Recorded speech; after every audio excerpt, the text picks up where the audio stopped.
तर अनिल देशमुख यांनी देखील नार्को टेस्टची तयारी दाखवायला हवी होती असं बावनकुळे यांनी म्हटलंय। आरोप प्रत्यारोपाऐवजी अनिल देशमुखांनी चौकशीला सामोरं जावं असं आव्हान चंद्रशेखर बावनकुळे यांनी दिलंय। तर तुरुंगातल्या गुंडांना प्रवक्ते बनवून आरोप करायला लावले।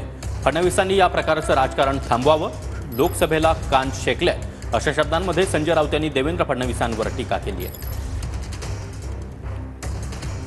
देवेंद्र फडणवीसांवर आरोप करण्याऐवजी अनिल देशमुखांकडनं ही अपेक्षा होती की होय मी सुद्धा नार्को टेस्टला तयार आहे, तर अनिल देशमुखजी जर हे सारं खोटं असेल तुम्ही त्या ठिकाणी चौकशीला समोर जा, कशाला आरोप प्रत्यारोपात जाताय?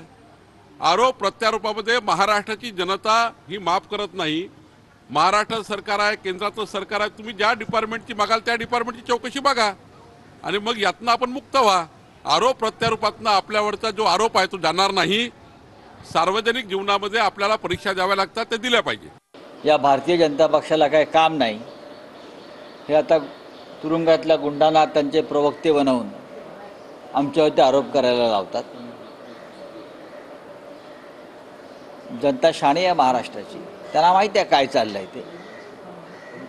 फडणवीसांनी या प्रकारचं राजकारण थांबवायला पाहिजे। अजून तरी त्यांना लोकसभेत किती मोठा फटका बसला हे त्यांनी पाहिलं आहे। हे विषयात आम्हाला इंटरेस्ट नाही।